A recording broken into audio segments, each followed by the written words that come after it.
They say some roads are cursed, that when you stop to help, you never leave the same. I thought it was just a story, until I saw her standing in the rain, pale, silent, and waiting. And that's when I realized some things aren't looking for help. They're looking for you. Watch till the end to see what happens, and don't forget to like, share, and subscribe if you dare. She was already standing in the rain when my headlights caught her. A girl, pale and motionless, her thin arms folded tightly against her chest, as if the storm hadn't touched her at all. Water streamed from her hair and pooled at her shoes, but she didn't seem to notice. She stood beside a car with its hood popped open, the hazard lights blinking weakly in the downpour like dying fireflies. Her lips were moving. I eased the wheel toward the shoulder, the gravel crunching under my tires, and that was when I heard it. Faint, broken, carried by the storm, but clear enough to make my skin prickle. Everyone dies here. The words cut through the static of the rain. For a moment, I wasn't sure if I'd really heard her, or if my brain had twisted the sound into something it shouldn't be. I rolled the window down a little, squinting through the curtain of water. "What did you say?" Her head snapped up. For the first time, I saw her eyes catch the light, dull and glassy, reflecting back the beams as if there were nothing behind them at all. She held my gaze for a second too long before shaking her head. "Never mind," she muttered, voice suddenly soft, almost embarrassed. I hesitated, my hand hovering on the gear shift. A chill crept into my spine, the kind of instinct you don't question, the kind that tells you to drive, to leave, to never look back. But I didn't. Instead, I leaned across the seat and unlocked the passenger door. She climbed in without a word. The air shifted as soon as she sat down. Maybe it was the smell of wet clothes, sharp and metallic, or maybe it was just her presence. She sat perfectly straight, hands folded in her lap, staring down at her knees as the rain traced rivers across the window beside her. I cleared my throat. "What are you doing out here? This isn't a road you want to be stuck on at night." She didn't answer right away. The wipers dragged back and forth across the glass, and the only sound was the engine humming against the rain. Finally, in a low voice, she said, "My car broke down. I've been waiting for hours." Her tone was steady, but there was something unnatural about it, like she'd rehearsed the words a dozen times. I glanced in the rearview mirror at the car I was leaving behind, its lights still blinking faintly until the storm swallowed them whole. "Do you want me to call someone for you? Tow service? Police?" "No," she said quickly, too quickly. Then softer, "Just take me somewhere dry." I nodded, tightening my grip on the wheel. The road stretched ahead in darkness, and with every mile I drove, I couldn't shake the weight pressing in around us. She didn't speak again, and neither did I.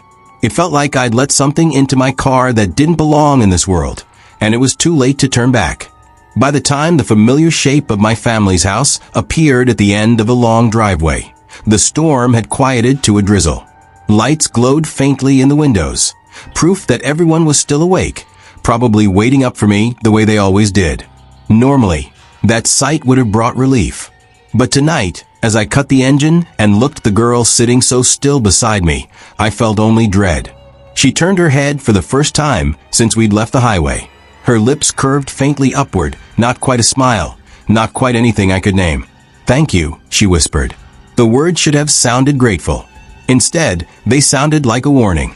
The front door opened to the sound of my mother's voice carrying from the living room. She never slept early, not when any of us were still out.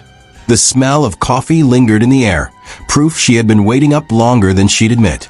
The girl stepped into the entryway beside me, her wet shoes leaving faint prints on the wooden floor.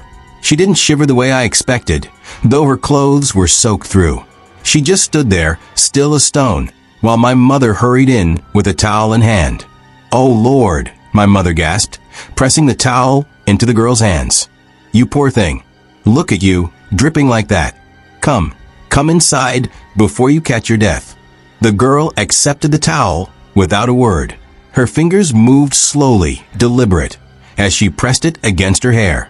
She didn't thank my mother, not right away, and when she finally did, it was in the same quiet tone she'd used with me in the car, flat, rehearsed, like the sound of someone mimicking gratitude without feeling it. Behind my mother, My younger brother Jacob leaned over the banister, eyes wide as he watched. At 14, he was always curious, always restless, always pushing at things he shouldn't. His gaze followed the girl as if he had already decided something about her wasn't right. My father entered next, tightening the belt of his robe. "Who is this?" he asked, looking at me before the girl. His voice carried a sharpness that had nothing to do with her and everything to do with me bringing home strangers. "Her car broke down on the highway," I explained. "It was pouring out there. I couldn't just leave her." My father's frown deepened, but my mother waved him off. "We'll sort it out in the morning. She's half frozen. Come sit down, dear. You're safe here." The girl obeyed, moving toward the couch in the living room. Her steps were slow, each one falling perfectly evenly across the rug, as if she had measured them. She lowered herself onto the couch and folded her hands neatly in her lap. The rest of my family began to filter in. My older sister, Claire, came from the kitchen, brushing crumbs from her hands, her expression curious but cautious. My grandfather, who lived with us since his health had started to decline, shuffled in behind her with his cane. In a house of 7 people, the rooms were never truly quiet, yet the moment she entered, the silence felt heavy, unnatural. "Do you live nearby?" my mother asked gently. The girl's head tilted slightly. "Not far," she said. Her voice was almost a whisper, forcing everyone to lean closer. Claire shot me a look over the girl's head, as if to ask if I really believed her. I didn't answer. "Do you have someone we can call?" "Family," my father pressed. For the first time, the girl looked directly at him. Her expression didn't change, her eyes unblinking. "No," she said. The word hung in the air longer than it should have. Jacob shifted uncomfortably on the stairs. "I don't like her," he muttered under his breath, just loud enough for me to hear. "Enough," my mother snapped. "Don't be rude." But I caught the look in Jacob's eyes. It wasn't rudeness. It was fear. The girl turned her head toward him, and though her lips never moved, I could swear I saw the faintest curl at the corners. Something that wasn't quite a smile. Jacob went pale and slipped back upstairs without another word. My mother began fussing again, offering food, dry clothes, blankets. The girl refused each one, shaking her head politely. She remained on the couch, hands folded, posture perfect, watching the room like an outsider studying a play. At last, my father sighed and rubbed his temples. "Fine. She stays tonight. But in the morning, we figure this out." "Of course," my mother agreed quickly, already smoothing the towel across the girl's hair like she were one of her own. "You'll rest here, and tomorrow we'll see about your car." The girl didn't respond. She just stared at the floor, lips parted slightly as though she were whispering again, too low for anyone else to hear. Something cold stirred in my chest. I couldn't help but lean a little closer, straining to catch the words. But when I did, she raised her head suddenly, her eyes locking onto mine. "Never mind," she said softly. And just like on the highway, I felt the warning buried inside her words. The night stretched later than it should have. My family was never quick to quiet down, but with the girl in the house, the usual noise seemed dimmed. Even Claire, who always had something sharp to say, spoke in hushed tones. It was as if no one wanted to disturb the silence that had followed her inside. I sat at the edge of the armchair across from her, pretending to scroll through my phone while I studied her from the corner of my eye. She hadn't moved. Her posture was so still it reminded me of a mannequin, her hands folded perfectly, her eyes never wandering. When she blinked, it was slow, deliberate, like the closing of a curtain. At some point, my grandfather excused himself with a grumble, cane tapping against the floorboards as he retreated to his room. My father followed him upstairs not long after, muttering something about how tomorrow would solve everything. My mother lingered the longest, fussing, asking gentle questions, receiving only soft yes and no's in return. Finally, she declared it time for everyone to sleep. The girl was given the small guest room at the end of the hall, the one that smelled faintly of mothballs and cedar from years of storing old blankets and boxes of photographs. She accepted without hesitation, carrying nothing but herself as she slipped inside. The door closed with a sound softer than it should have been, as though the wood had swallowed it whole. I lingered on the upstairs landing, uneasy. That was when Jacob appeared again. He had been waiting, I realized, watching from the shadows of the stairwell until everyone else had gone to bed. His face was pale, eyes wide. "You shouldn't have brought her here," he whispered. I frowned. "She needed help, Jacob. You saw her, she was stranded." He shook his head violently. "No, there's something wrong with her. Didn't you hear what she said? She was talking to herself in the living room, whispering." I heard her. I started to reply, but his eyes darted toward the end of the hall where the guest room door stood closed. His voice dropped to a tremble. She wasn't saying words. It sounded like humming, but wrong. Like she was saying them backwards. A chill crawled down my arms. I wanted to laugh it off, to tell him he was letting his imagination run wild, but I couldn't quite bring myself to. The image of her lips moving soundlessly downstairs replayed in my head. "Jacob," I said carefully, "just go to bed. It's late." His jaw tightened. "We should send her away." The conviction in his voice startled me. He wasn't joking. He wasn't being dramatic. He meant it. Before I could answer, the faintest sound drifted through the hall. A creak of wood, like someone shifting weight slowly against the floorboards. Both of us froze, eyes snapping toward the guest room door. The sound came again, followed by the whisper of fabric brushing along the wall. Jacob's face drained of color. "She's not sleeping," he mouthed. I wanted to check, to march down the hall, and prove to us both that she was harmless, but something in my chest seized. It was the same instinct I'd felt on the highway, the one that told me not to look too closely, not to invite whatever this was to notice me in return. The sound stopped. The silence that followed was worse. Finally, I forced myself to turn away, pulling Jacob by the arm. "Enough," I whispered. "We'll deal with it tomorrow." He didn't fight me, but as we went to our rooms, I caught him glancing over his shoulder one last time. The guest room door hadn't moved, yet I could have sworn it was watching us. That night, I lay awake long after the house had gone still. Rain tapped lightly at the windows, and the walls creaked with their usual old age, but every sound felt sharper, louder, more deliberate. At one point, I swore I heard footsteps moving softly down the hall, too light for my father, too steady for my grandfather. I held my breath, waiting, listening, but no knock came to my door. And when I finally drifted into an uneasy sleep, the last image in my mind was of the girl's lips moving silently in the dark. Morning came heavy and gray, the storm from the night, before lingering in damp air and puddles that reflected the house like broken mirrors. I sat at the kitchen table with a cup of coffee cooling in my hands, watching steam curl upward in thin spirals. The house was quieter than usual, and I realized it wasn't because everyone was sleeping in. It was because no one wanted to disturb her. The girl was already awake, seated neatly at the table across from me, hands folded as if she had been waiting for me. Her hair hung in dark strands that hadn't dried fully overnight, and her eyes, clear, unblinking, were fixed on the window, as though she were listening to something just beyond the glass.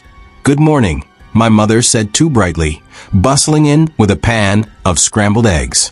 She set the plate down in front of the girl with a forced smile. "Eat something, dear. You need your strength." The girl tilted her head, studied the food, then pushed it gently aside. "I'm not hungry." Her voice was calm, almost apologetic, but there was no warmth in it. My mother fussed anyway, insisting she try, but the girl didn't touch a single bite. Jacob appeared a few minutes later, shoulders stiff, eyes darting toward the girl, before flicking back to me.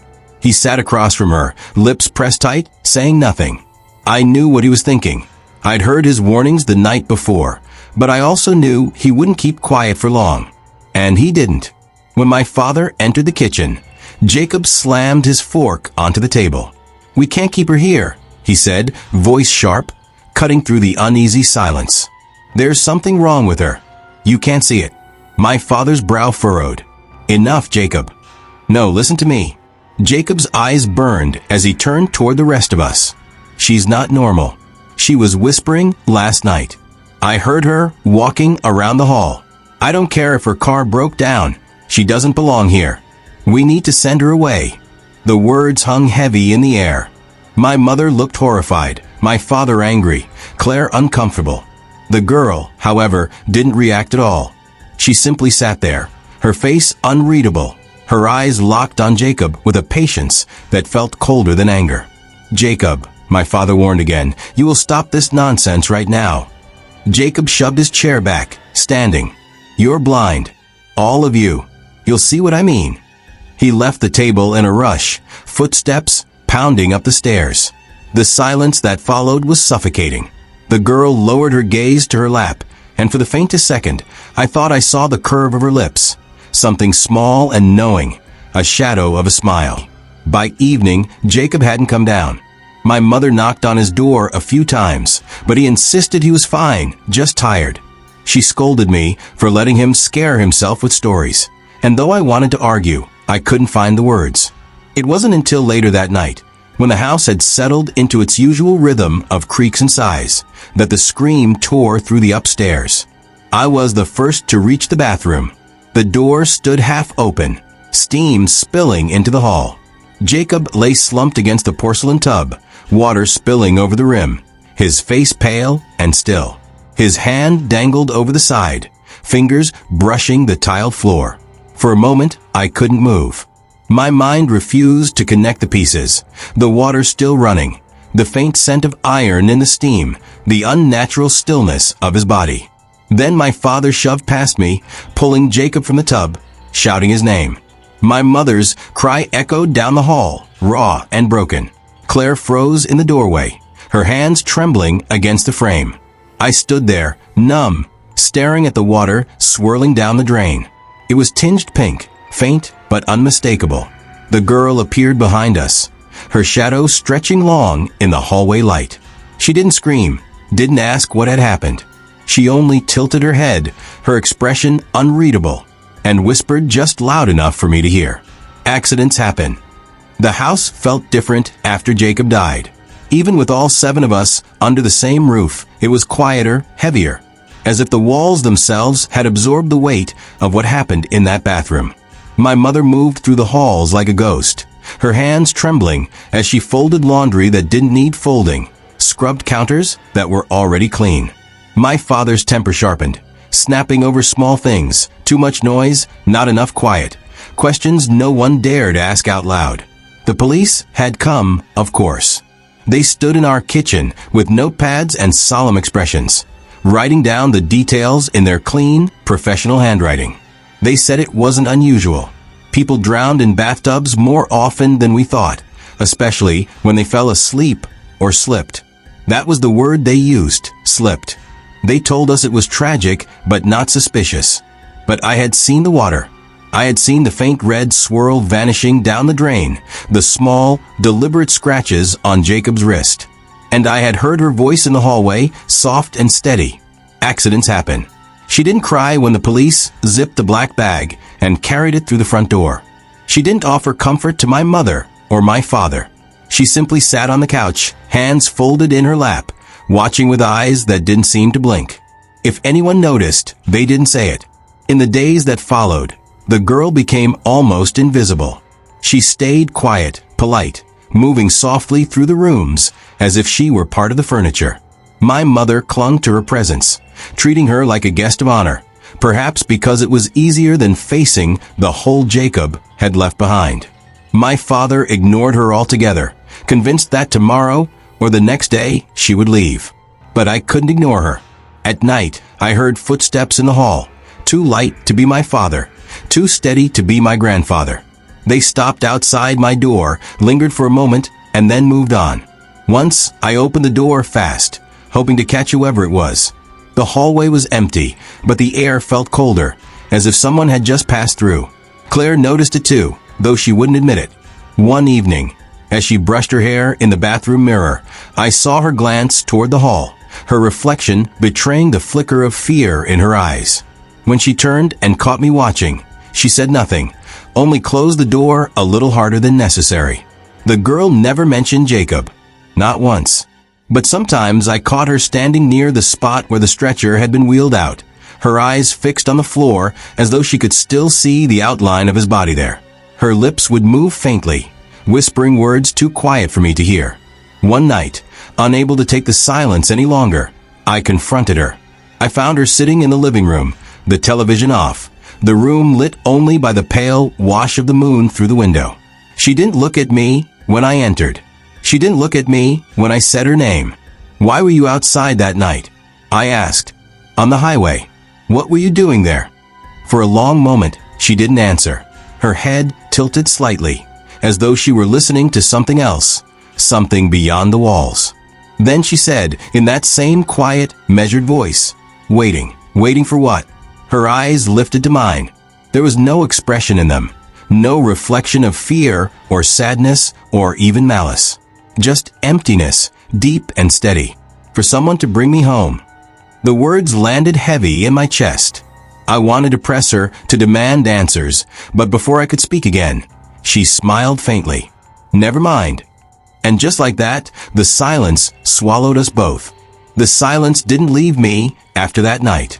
It followed me into my room, into my dreams, into the slow crawl of morning, when the house came reluctantly back to life. I wanted to tell myself I had imagined it, that she hadn't said those words, but they clung to me like smoke. For someone to bring me home. It was Claire who noticed next. She was sharper than the rest of us. Sharper even than Jacob had been, though she hid it behind her constant rolling eyes and muttered sarcasm. I caught her watching the girls sometimes, the way I did, her expression cautious, guarded. One afternoon, as we passed each other on the stairs, she leaned close enough for only me to hear. "She gives me the creeps," she whispered. I stopped, heart kicking in my chest. "Don't say that too loud." "Why? Afraid she'll hear?" Claire's mouth curled into a bitter half-smile, but there was no humor in her eyes. That night, I heard her again in the bathroom, muttering under her breath. I thought she was singing at first, but when I leaned against the door, I realized she was praying. The words came fast, tumbling, as though if she stopped for even a breath, something terrible would happen. By morning, she was dead. We found her on her bedroom floor, hair still damp from her shower, her nails bloody from clawing at her own throat. My mother screamed, my father shouted for help, but there was nothing to be done. The coroner called it a seizure, just like they had with Jacob. Tragic, sudden, inexplicable. But I had heard her scream in the night. I had seen the girl standing at the top of the stairs, her pale face turned toward Claire's room, lips moving in that same silent whisper I had seen before. My mother collapsed into grief, sobbing into the girl's arms as though she were family, as though she hadn't been in the hallway when my sister took her last breath. My father's anger hardened into denial, snapping at anyone who dared question the word accident. But I knew, and I saw it in the girl's eyes when she looked at me across the table that night. Not triumph, not malice, just patience, steady and endless, as though she knew there were more of us still to claim. Grief had become a rhythm in our house. First Jacob, then Claire. The black bags came and went, the police made their notes, and my mother's sobs filled the nights until even those quieted into a hollow silence. The house itself seemed darker, as if the walls had absorbed every scream, every whisper, every ounce of dread we poured into it. My grandfather was the next to go. He had always been frail, his steps measured, his cane tapping like a metronome through the halls. But he was stubborn too proud to let anyone help him climb the stairs at night. I had grown used to hearing the steady rhythm of wood against wood as he dragged himself to bed. That night, however, there was no rhythm. There was only the sound of a sharp crack and a heavy thud that shook the walls. I ran to the landing, my breath caught in my throat and froze. He was sprawled at the bottom of the staircase, his cane broken beside him, his neck twisted at an angle no living man could survive. My father thundered down the steps, shouting his name, but the old man's eyes were already glassy and far away. And at the top of the stairs, half swallowed in shadow, stood the girl. She didn't move, didn't blink. She only watched as my father cradled his father's broken body, watched as my mother screamed until her voice tore. When I lifted my gaze to her, she tilted her head, lips moving faintly in that same voiceless chant. I couldn't breathe. I couldn't speak, because I knew it wasn't an accident. Not this time. The police came again, their words hollow, their sympathy rehearsed. Falls happen, they said. Elderly bones break easily. They didn't look at the girl. They didn't notice how she stood in the corner, eyes steady, silent as ever. But I noticed. And I remembered Jacob's warnings, Claire's whispered prayers, the silence that followed each death. That night, I went back to the garage, my laptop glowing against the darkness. I searched again, deeper. Not just accidents, but stories, folklore, rumors whispered on forums that smelled of dust and paranoia. And there she was.